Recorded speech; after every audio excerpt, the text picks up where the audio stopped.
For the January 2025 meeting, we wanted to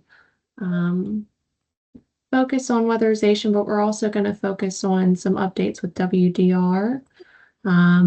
So our agenda items are going to be a financial and administrative monitoring update. We're going to have upcoming information notice about vehicles and equipment, as well as we're going to go over the DOE Program Notice 25-4, some additional weatherization reminders, spending production updates, a grant management plan update, our next meeting of when it's scheduled, and then we're going to have about half the time for WDR program updates.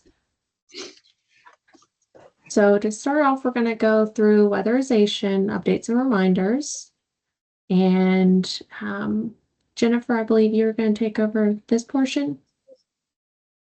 Okay, great. Good morning, everybody. I just wanted to keep everybody in the loop as far as what is going on with the monitoring cycle. So I did send out an email last week that the new monitoring template is now live in CAMS and available for everyone to start uploading their monitoring documents. So the due date to complete the template is February 21st. And those monitoring months I had mentioned before are July and September 2024. And this is noted in both the network email as well as the monitoring guide that is provided in that email. So just want to emphasize to give yourself and your staff and your team just enough time to carefully go through the template and go through that monitoring guide. Please don't wait to the last minute. You don't want to wind up uploading inaccurate or outdated documentation that could result in a unnecessary monitoring action item. And then work together. Two simple words, but I also wanted to emphasize that monitoring is an important time of year. So it's really important for the staff to come together and really go through that template as a team.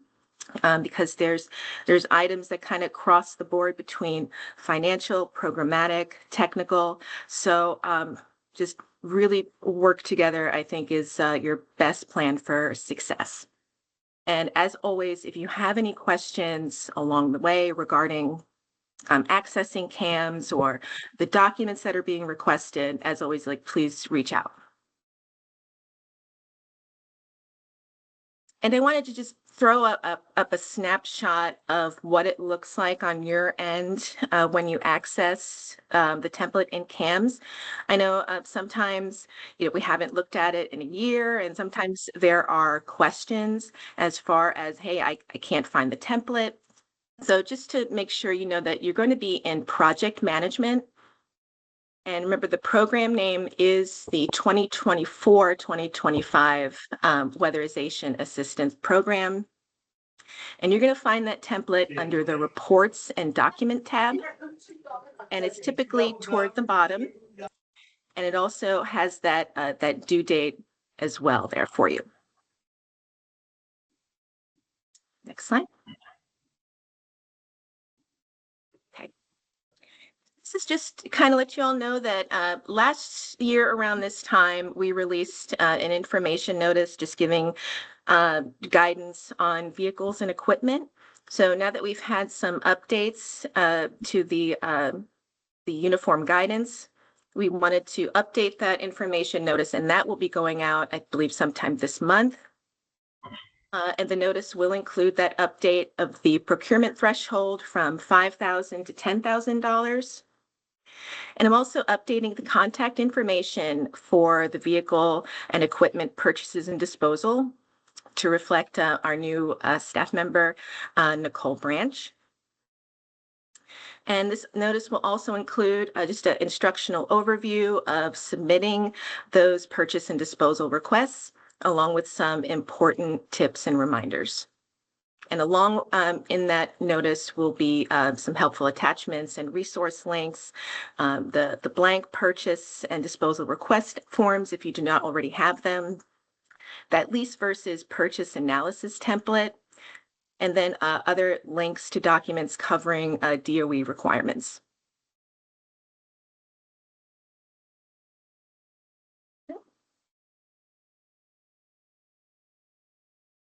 Okay. And then DOE in December of 24, they did release an expansion of client eligibility to some select USDA programs. This can be located in WPN 25-4. So this is going to be similar to the release with WPN 22-5, where DOE had an inclusion of HUD qualified clients of means tested program with 80% AMI or below. So this WPN is providing that same action but with some USDA qualified clients of the same threshold level. In this information notice or program notice, there is a listing of eligible buildings. If you do not see a building that's located on that list, but you believe it should be, we can consult with our DOE project officer. When we send this PowerPoint out, both at the top of the screen, the heading, and the other locations, all the WPNs are going to have a link to that website for you. And then as a reminder, VACAP's 2025 legislative conference is coming up. That's going to be in February in Richmond. It's going to take place from the 10th through the 11th for the weatherization specific portions. They are going to be elevating the importance of energy and weatherization leadership training for community action CEOs and senior leaders and their weatherization directors and leaders. They recognize that weatherization is a key part of the community action network, and at this time we have an unprecedented new complementary programs with solar, home rebates, and other fundings included with utility bills through the Department of Social Services available. With the symposium, they're going to bring together state leaders, community action agencies, and strategic partners to strategize on how to work together and learn ways to overcome obstacles and build upon proven examples of success in the network. It's recommended for all community action CEOs, senior leaders, and the weatherization directors to plan to attend. If you have not registered yet and would like to, we do have a link here for that as well. So we wanted to remind you of that upcoming event. And then you probably should have seen a measures cost list from David. This would have been sent out to the two key personnel listed in your grant management plan for the technical category. It would have been sent out on Monday. We are asking to have a return to DHCD by Friday, February 7th, and we should only have one response per agency. There are 14 different tabs, one for each section in Mint, and please make sure each tab is reviewed. And the subgrantees will need to fill out the yellow columns on each of those 14 tabs. If there are measures that are not in use, just leave those as 0 and move to the next measure. And then there are going to be several generic measures such as general carpentry, electrical repairs. We understand that these measures will have a wide range of pricing. It's okay to leave them blank or enter a cost of what typically you as a subgrantee are running across in the field. And if you notice that there are any missing measures, to please notify us. And then we have heard feedback from the training center that the network is requesting assistance with how to access the Hancock Cloud acceptance site. This is our newer version of the Hancock software that we are working towards migrating to. So the location of the acceptance site, there's going to be a link when we send this out for you, as well as the Hancock Mint migration trainings that took place in the spring. The training center has a YouTube channel that they have those located at for us, and that link is provided as well. We are requesting, oh, David? Yes, to log into the acceptance sites, for those users that have access to Gen 3 or Heat, it's your current username And then the password is a generic password, and then we can make sure they include that in when we send this out. And I'll put it in the chat for everybody right now too, but we'll make sure they include it in the PowerPoint. Thank you. And then we are requesting success stories. DHCD found it very helpful to have these on hand for conferences and advancing our message about the program. So please submit new success stories to us by Wednesday, January 29th. That's about 2 weeks from now, and you can email those to me. When the email was sent out last week to request those, we did ask for them by the 29th, but also there's a PowerPoint template if you can put it in there. If not, if you can pass along the information, we can put it into the PowerPoint for you.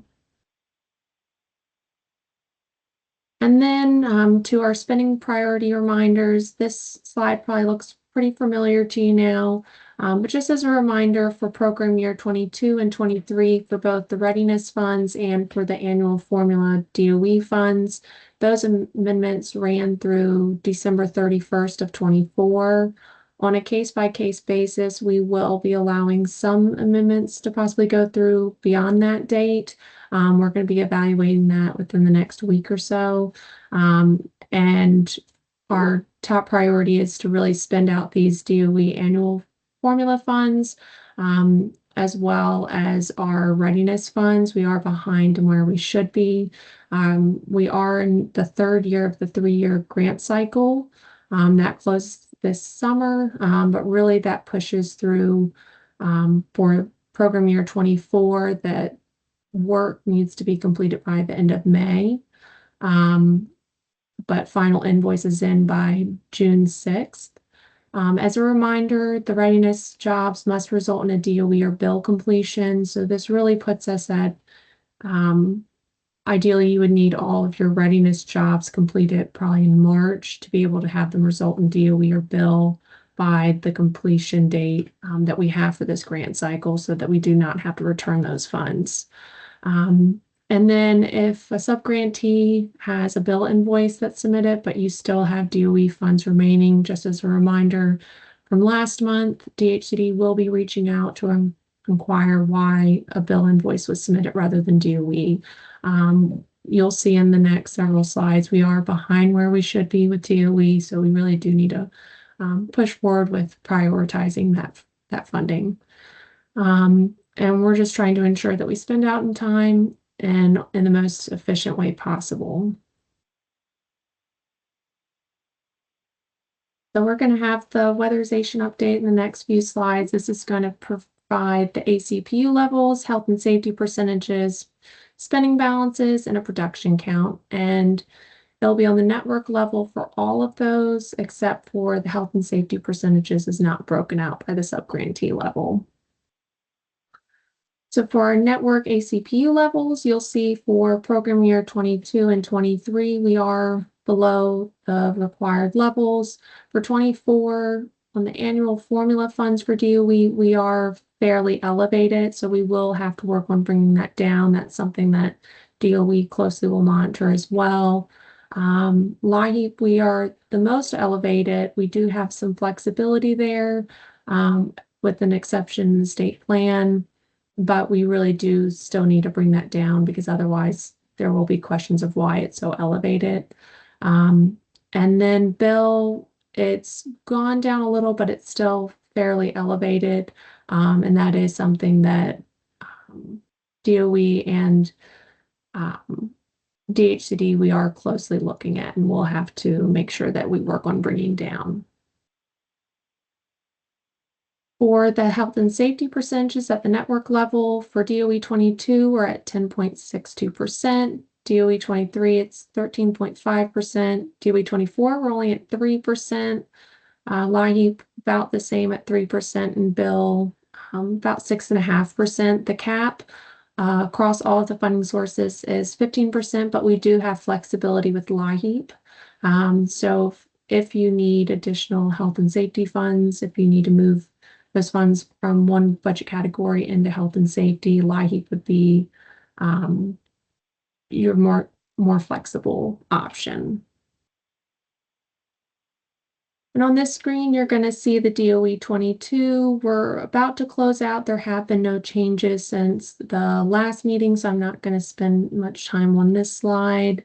For the Readiness 22 funds, we're about the same as we were last month, but it has slightly increased. You can see we're at about 51, almost 52%. But again, this is from program year 1 of 3.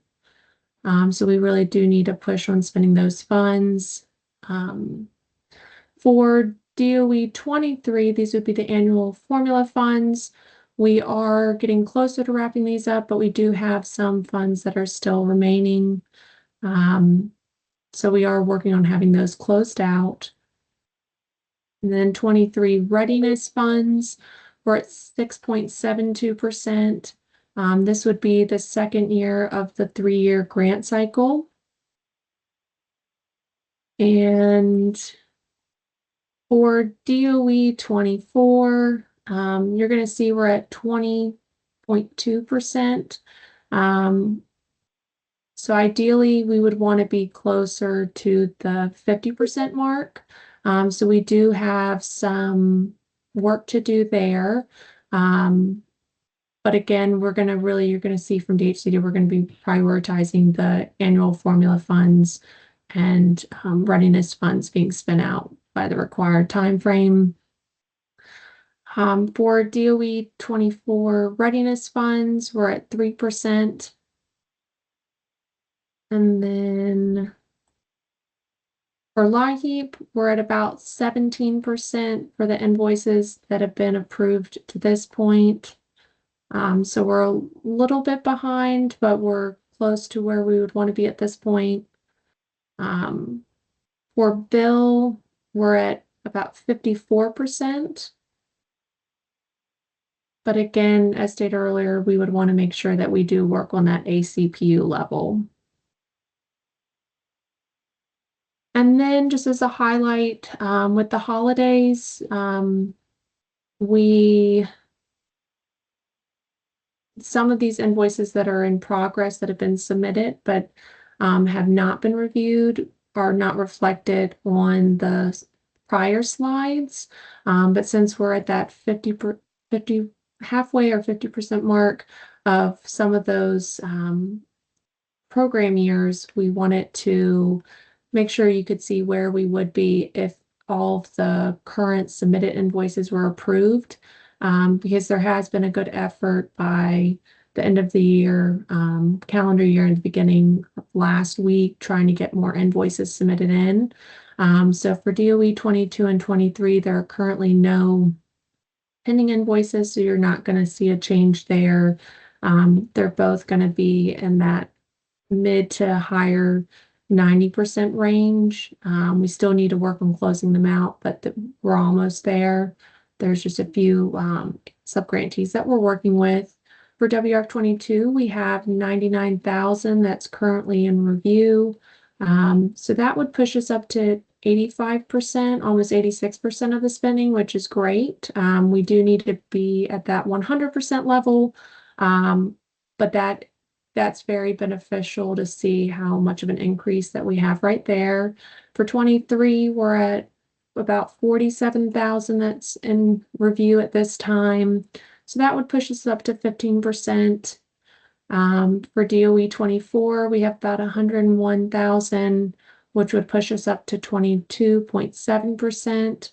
Again, we'd want to be a little over 50%. So we do still really need to push on invoicing those invoices through.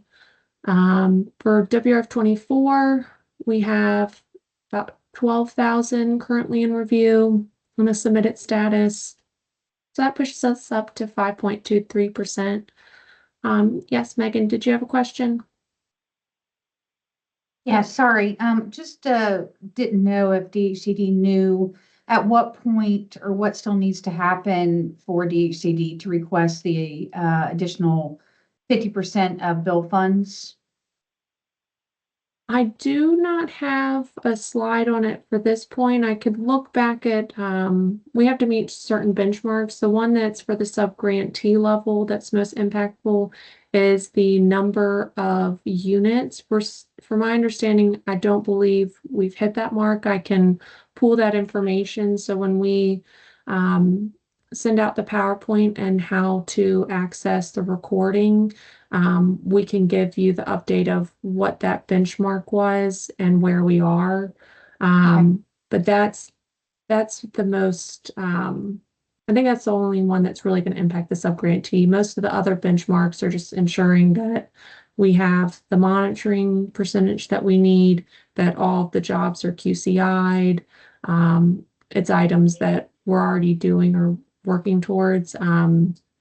So I can provide that update. We did not have a slide for it this month. Thank you. I'm just going to make a note so I don't forget that.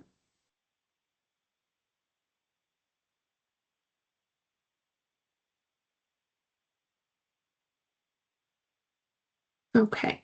And then for Light 24, we have about 1.8 million currently in review for invoices. So that would push us up to 29% spent. So it puts us in a good spot if those invoices can go through. And then for bill, we have around 833,000 that are currently in the submitted status, which would push us up to the 57, almost 58% benchmark. And then Jen, I believe you're going to go over this slide. Yeah, just a real quick, and of course, if you guys have questions, feel free to ask me here. The grant management plan was put in CAMG yesterday. We have to request it through another department, and sometimes it takes a little while for them to get it all set up for us, but they did get it set up yesterday, so I was able to put the application in for you all. I've already gotten a couple emails of people asking questions, so I appreciate that early jump on trying to get on top of it. And one sub-grantee has even turned in their application. I have not reviewed it yet, but I do appreciate the early bird getting the worm there. So like I said, it's in CAMS. You have to go to the apply button on the front page of CAMS or applications. I can't remember what it says. I don't see what you guys see. And then search for it as Weatherization 2025. So it's not in a folder that you already have. Somebody asked me that question yesterday. So I just want to make sure that other folks know if you go to your applications folder, it won't show there because it only shows you the applications you've already applied to. This is a new application. So you need to go to the front page to do the apply. They are due in CAMS by COB, which is 5 o'clock p.m. on February 13th. That's about 30 days from now. It is 30 days from yesterday. And it needs to be completed. So all the documents that are requested need to be uploaded. They need to be correct. Last year, some folks lost some points because they uploaded the wrong document into the slot. So they ended up uploading one document twice. And then not uploading another document they needed. That does create a delay, which means there's a point deduction for each day. So be really mindful when you're uploading your documents that they're going into the correct slots and that they match what was requested. All of the requests come with a template that you need to fill out. So it's we're not asking you to create documents. The plan is graded on a 100-point scale based on those completions. And then I do really want to emphasize that each day that the submission is late, there's a 5-point deduction. It is possible to turn in all your documents and have them perfect and not receive a passing score because of the lateness. And then, technically we're not supposed to be awarding funds to anybody who receives less than a 70. So I really want to emphasize the importance of turning this in on time, turning it in early, asking me to look at it to see if you've got the documents. I'm happy to pop in and take a look at your application while you're filling it out. Whatever we need to do to work together to try to get it turned in on time.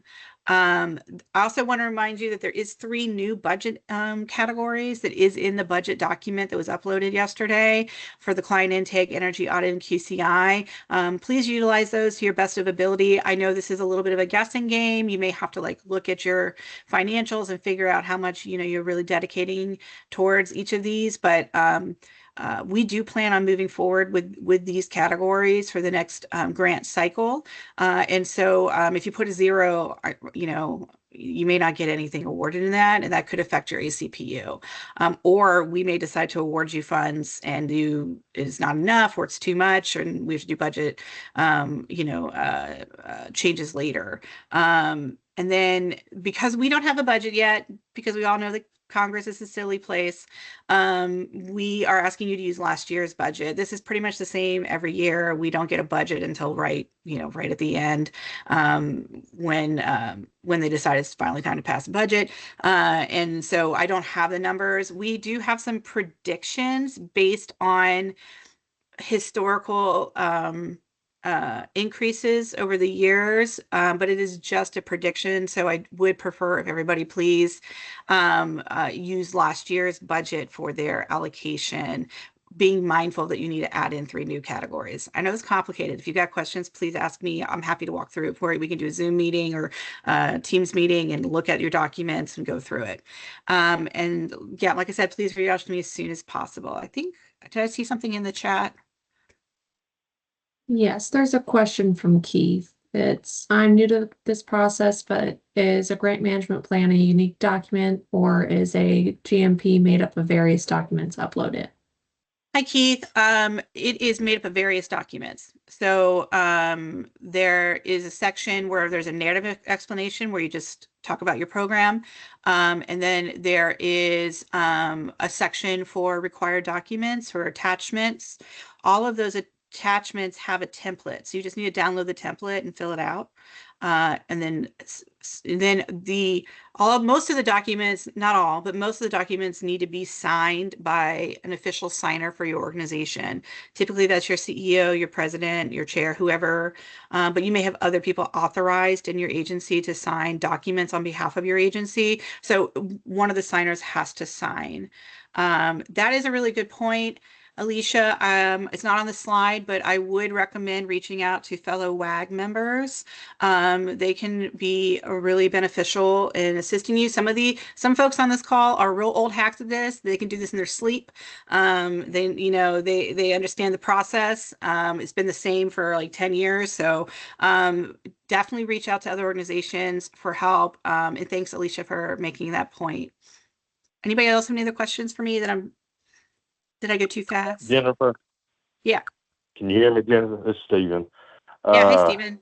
So, yeah, we talked about a couple more, or 3, I'm calling them line items, but I think budget categories for that intake, EA and stuff.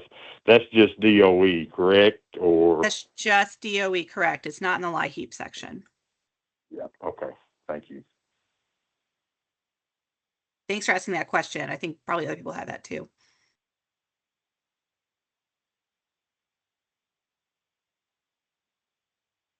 Anybody else? Like I said, I've already gotten a few emails. Hopefully I've responded to you guys and you understand, but if you have more questions, like just spam me an email. If you don't hear from me in a couple days, reach out again so that we can try to make sure everybody gets it in on time. My goal is to get everybody get 100 points. Like I want to brag to other states. So about what a great network we have. So yeah, that's all I really have. If you have questions, feel free to reach out to me. Email is always the best way to get me. So I really encourage that. Thank you so much. Thank you, Jen. And to wrap up the weatherization portion before we roll into WDR, just as a reminder, the next monthly weatherization network meeting is going to take place Wednesday, February 19th at 9 a.m. A meeting invite was sent out in December, but if you need it forwarded or resent, just please reach out to me and I can make sure that you have that information. And Aaron, it's your turn. All right, thank you, Michelle. Good morning. My name is Aaron Shoemaker. You may know me as the Housing Program Administrator that works with the Weatherization Deferral Repair Program, and I will be providing you with the updates to that program. Next slide, please. So you may be looking at the clock thinking, usually he gets this done in about 4 minutes. But today they've given me a little bit of extra time because we have a more robust agenda because we've got more items to discuss.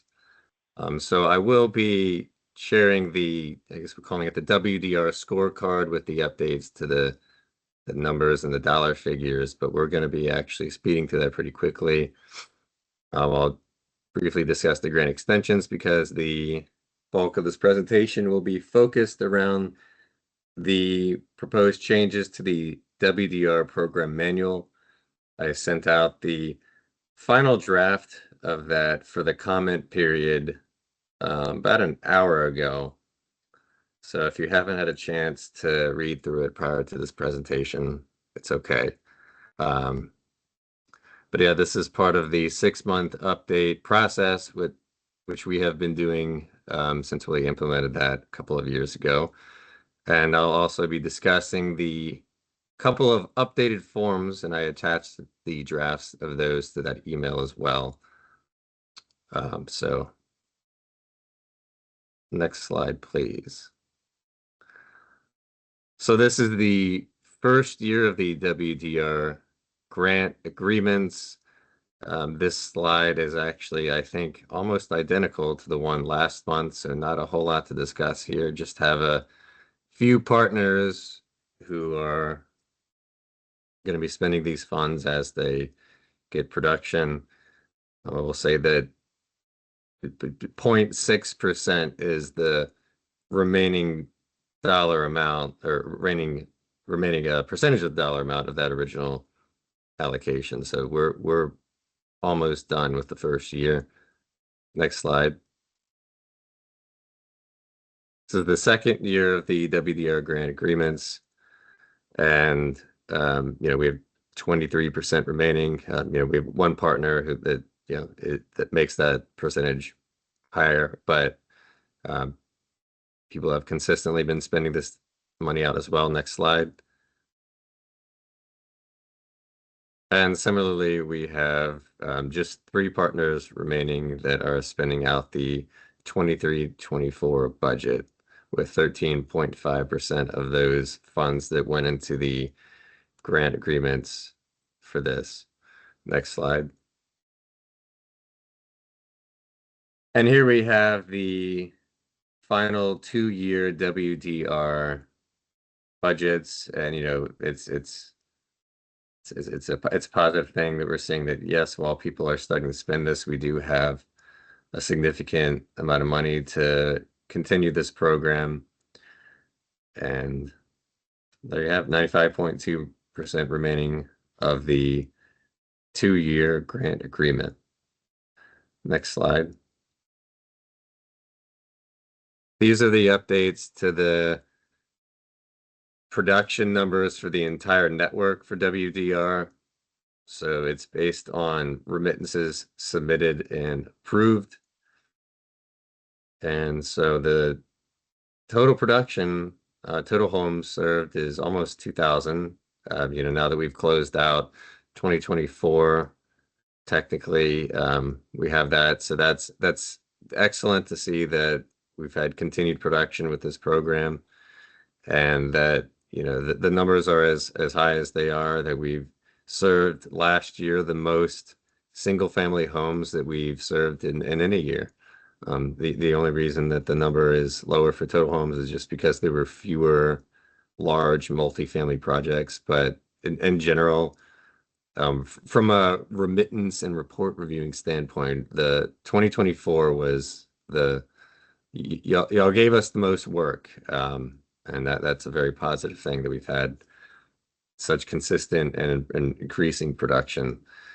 And then the dollar figures for the average cost, I'll just point out that those are from remittances, and we, for those dollar figures, currently are not able to parse out if the housing repairs category, which is the actual invoices for your contractors, from the admin cost, which the admin costs are technically associated with the program, not necessarily with an individual project. So they're skewed a little bit higher by admin costs, but those are the average costs that are displayed on remittances for single family and multifamily. And then the chart on the bottom there, that is just the updated numbers for the individual measures. These are the categories that are in the WDR program manual that each have individual cost limits associated with them.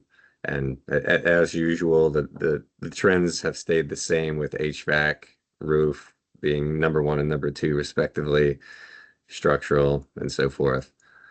And the other category being the highest that's ever been as well. And I think that's partially because we've been doing a better job of delineating what is an other cost, and also because we've, in previous iterations of the manual, have put in contingent repairs, for example, like gutters and downspouts, under other.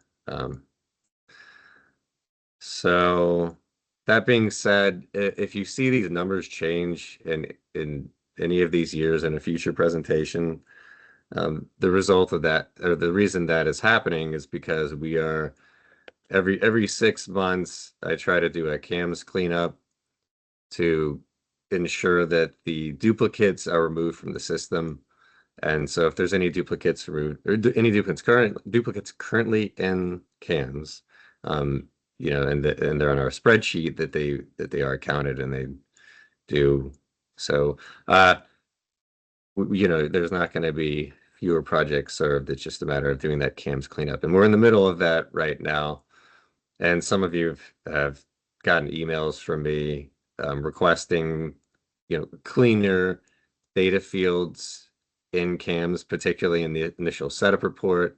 And that is to ensure that we're getting CAMS into a place where we can do cleaner data pulls and have data that's publicly available for this program. So that being said, let's move to the next slide. So those first 3 grant agreements were initially 1-year grant agreements, and we've continued to extend them to allow for people to continue to spend out the dollars without clawing them back. That being said, we are doing one final grant extension for those that are being extended to June 30, 2025. The last extension that they had received was for December 31st. So we have the signed grant extensions on our end as of this week, and I will, barring any unforeseen circumstances, I should be sending those out to you in the very near future to get them signed. Next slide. All right, so this is the bulk of today's slides for WDR, and that is the proposed changes to the program manual and the 2 forms that, again, I attached in an email that I sent out this morning. And if you need to receive it and didn't, just work with the staff members in your agency to have them update our contact list, because that's just what needs to happen. And we have a tentative schedule here today. So the comment period begins today, and it's a 30-day comment period, so it'll end February 14th, which is a Friday. And it's ever since we've been doing this 6-month update, we find opportunities continuously to improve this program, thanks to the feedback that we get from the network throughout the year. But so the comment period is a period of time where we very much would appreciate it if you thoroughly read the document, especially focusing around the changes that I summarized in the email, as well as I'm going to be discussing in this presentation.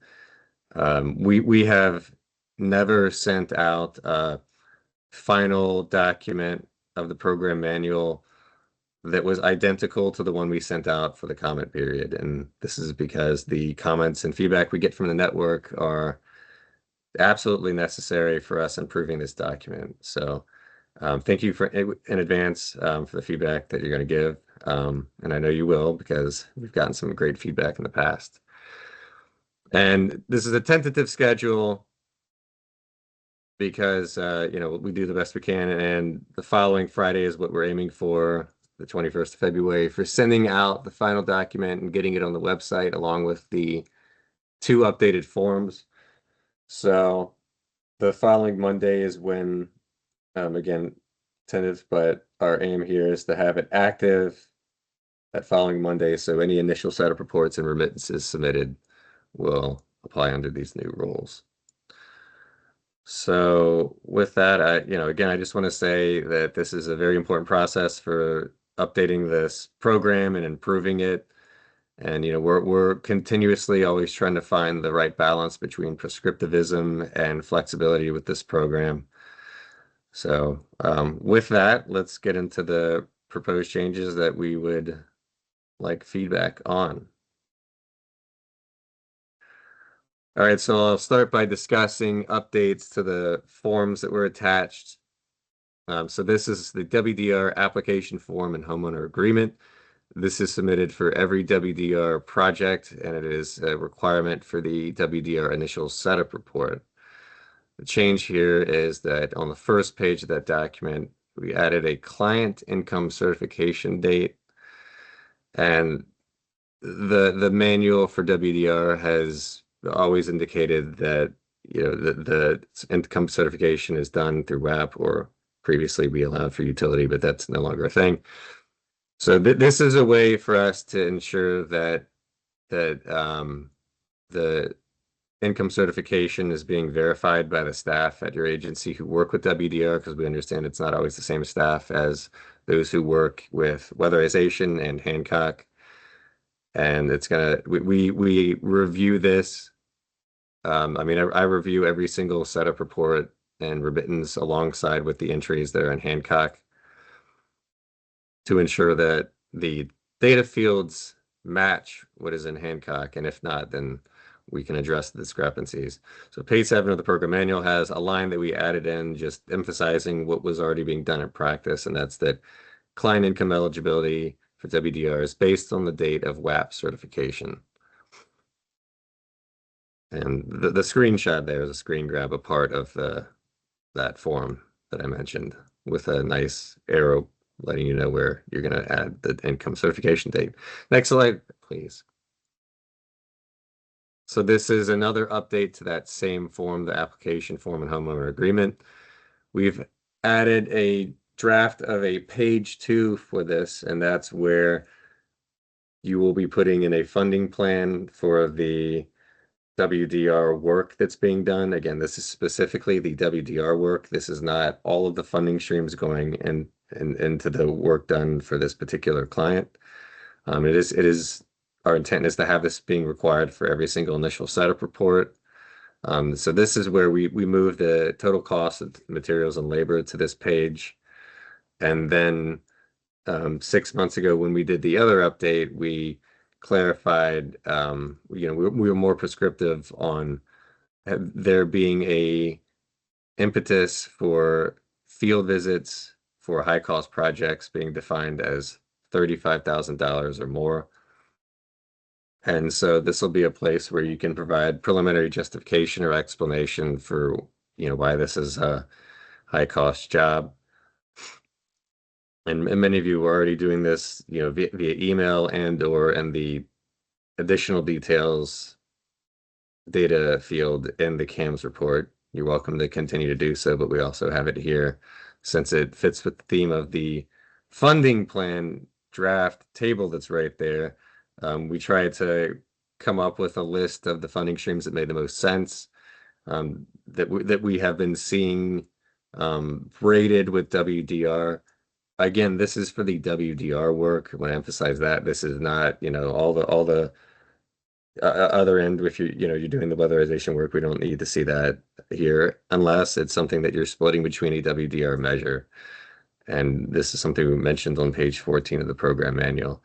The purpose of this is to emphasize the need for funding optimization. And what I mean by that is that WDR is a finite amount of money. It's not something that renews on an annual basis. And I always like to call back the hopscotch chart that Tim presented in a presentation, I believe it was at the interchange, that showed the ideal line of thinking for when you're reviewing funding streams for how to address deferrals, given that WDR is finite, the thinking is that it's ideal for it to be the last resort funding stream, or at the very least braided with those other funding streams that do renew. And then also you're reviewing the funding streams for knowing how to model things in heat. So next slide. All right, this slide's got a lot on it, so I'm going to walk you through it here, but we are updating the certificate of completion form by adding a checkbox there at the bottom. So this is the form that gets submitted with every single WDR project after it's completed, where you're ensuring that you completed the project and completed it well and addressed particular issues that are pertinent to WDR work. So what we have added at the bottom as a checkbox is that the subgrantee has addressed all client education requirements according to the manual and operations manual, the web operations manual as well. And you might be wondering, where is this described? Well, we had a section formerly titled warranties. We have reworked that as the client education section on page 11 in this final draft of the manual. And we took out or rather added combustion, lead, asbestos, and mold verbatim from the operations manual for WAP. And then this is where we're also emphasizing what was previously in there, that warranties for equipment that's installed is part of client education, and you need to ensure that that process is done. And this is how you are providing DHCD with assurance that you did this for this project, as opposed to needing to screenshot the actual registration process or put in some sort of certificate every single remittance. This is a way that we're trying to make this a little bit more simple and have a more user-friendly process. And then thermostats, that's something that you've all been doing, client education with thermostats, and I think that's something that's well understood, the value of, and then that works. But we emphasize that with WDR. Next slide. All right, this is probably the big kahuna in terms of detail that we've added to the manual, and that is we are differentiating the requirements for full duct replacement and installation versus doing duct repair. See, it's such a large section that it spans 2 pages, pages 9 to 10. I pulled out just an excerpt of one of the primary changes that we've put in. So for full duct systems, that's, you're going to be doing your pressure pan testing that you've been doing on these installs, with a particular benchmark that you're looking for, and the duct blaster in accordance with the code.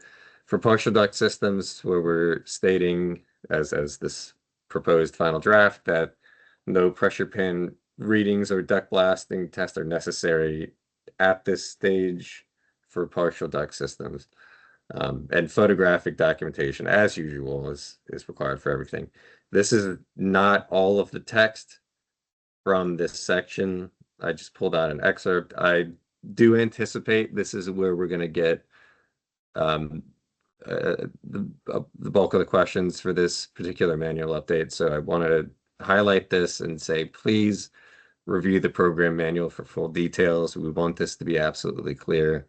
And we've coordinated with multiple agencies for the development of this text, and we are looking forward to the feedback to see if there's anything that we can do to make it clearer and make it make sense for you.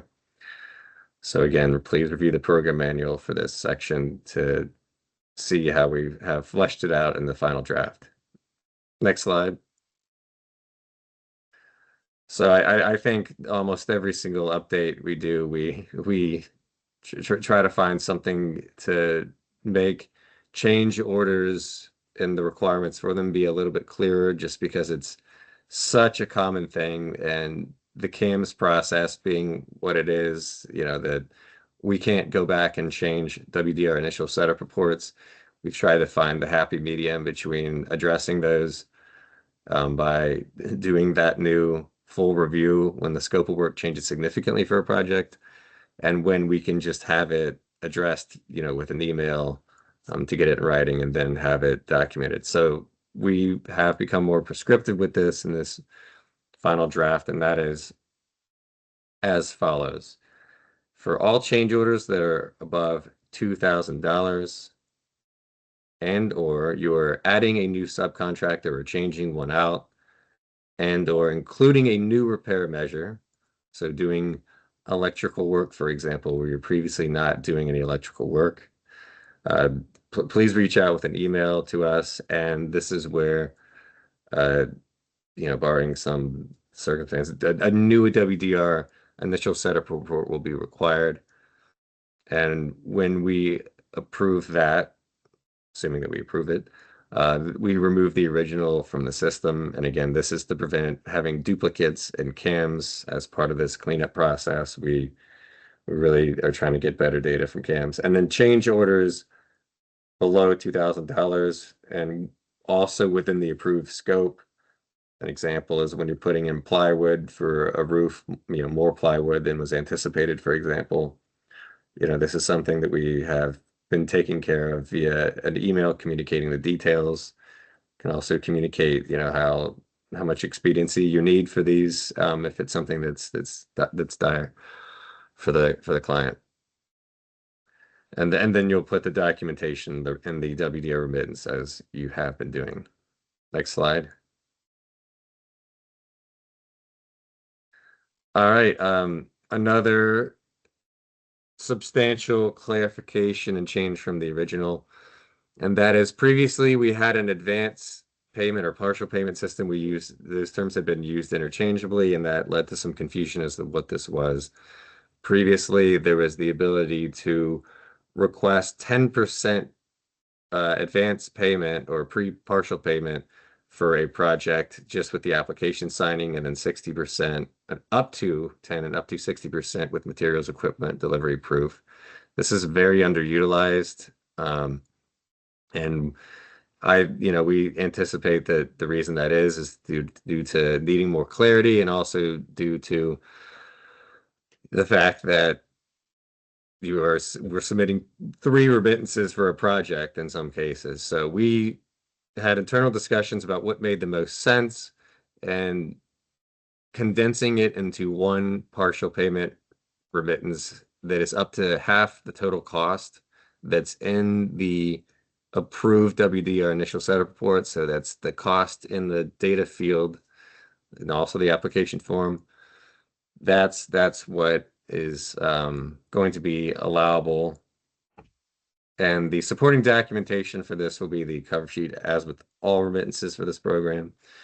The application homeowner agreement specifying a planned date of completion for this project. So, and this means no ASAP or TBD. We want to know when this is being completed. And then after the approval of the initial setup report, if this is an avenue that you're taking, the remittance that completes the project will need to be submitted within 6 months of that approval date.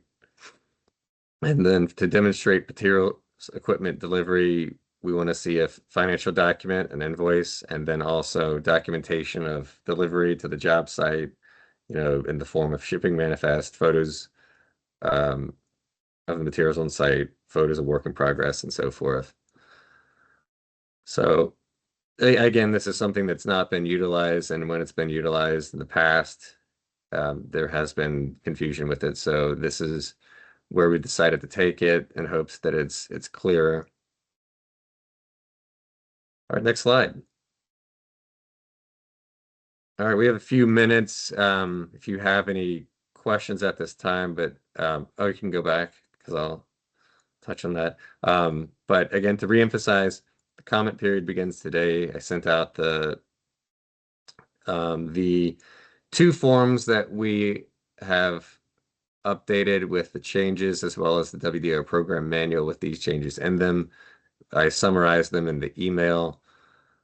And again, we very much appreciate your partnership and continuing to improve this program and clarify the program manual, as we call it now. Used to call it the guidelines. So please, as thorough of a job as you and your staff can do, try to imagine what it's going to look like to implement these forms in their updated form with your program, and ask any questions and provide any feedback during this comment period. And we will be putting comments and feedback that we get in the appendix as we do every time as well.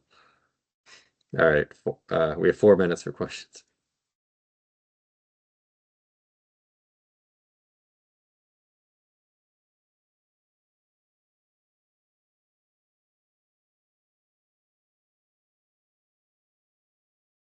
Does anyone have any questions for weatherization or WDR?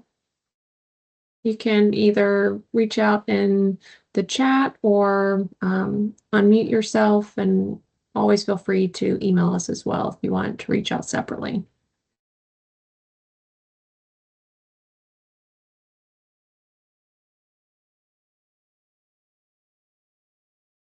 It's a quiet bunch this morning, so I guess if it looks like no one has any questions, I'm going to stop the recording.